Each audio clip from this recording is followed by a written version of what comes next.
नमस्कार, मैं पायल कनौजिया। जहां उत्तर प्रदेश उत्तराखंड के लोगों की आवाज ताकत और एकता के साथ गूंजती है, ऐसे ही today 24 news Uttar Pradesh Uttarakhand channel में आप सभी का स्वागत है। हमने पिछले लोकसभा चुनाव से काफी अच्छा प्रदर्शन किया है। अगर आप विधानसभा चुनाव के परिणामों से लोकसभा के परिणामों की तुलना करेंगे तो हमें कम वोट मिले हैं, लेकिन हम अपने मकसद में सफल रहे हैं। हमारा लक्ष्य बीजेपी को रोकना था। हमने पंजाब और चंडीगढ़ में बीजेपी को रोक दिया। हमने अपने लक्ष्य को प्राप्त किया है। हम आने वाले समय में और भी ज्यादा मेहनत करेंगे और अच्छे परिणाम लेकर आएंगे। दिल्ली के पैटर्न को आपने डिस्क्राइब कर दिया कि एक सेटल पैटर्न में काम करती है दिल्ली, लेकिन पंजाब में 44% वोट आपका था।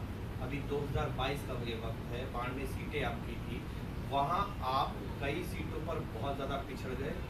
और दूसरी बात कि वहाँ पर वोट प्रतिशत आपका 26% पर आ गया है। ये आपको लगता नहीं आपके लिए चिंता की बात है, क्योंकि काम पर वोट मांगने की बात आप और आपका संगठन, आपकी सरकार पंजाब में कर रहे हैं। देखिए,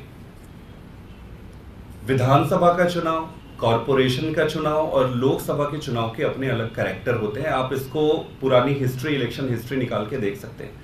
पिछले लोकसभा के चुनाव को अगर आप इस बार से कंपेयर करेंगे तो काफी इंप्रूवमेंट हुआ है। मैं आपकी बात से सहमत हूं। अगर आप विधानसभा से कंपेयर करेंगे तो इस पे डिक्रीज हुआ है।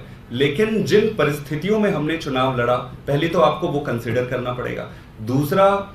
दूसरा जो विधानसभा के चुनाव हुए थे उसमें अद्भुत परिणाम आए थे। आपको विधानसभा के चुनाव में उसको कंपेयर करना चाहिए। मेरा ये मानना है कि हमारा गोल क्या था। हमारा गोल ये था कि भारतीय जनता पार्टी को घुसने नहीं देना है इन राज्यों में। चंडीगढ़ में हम मिलकर चुनाव लड़े, भाजपा को अलग रखा। पंजाब में भाजपा की 2 सीटें थी, हमने किसी भी तरीके से 1 सीट आम आदमी पार्टी को आई होशियारपुर की और 1 गुरदासपुर की कांग्रेस को आई। तो कांग्रेस को हमने वहां, भाजपा को हमने वहां पर 0 कर दिया। वहां पे कांग्रेस ने उनको हराया।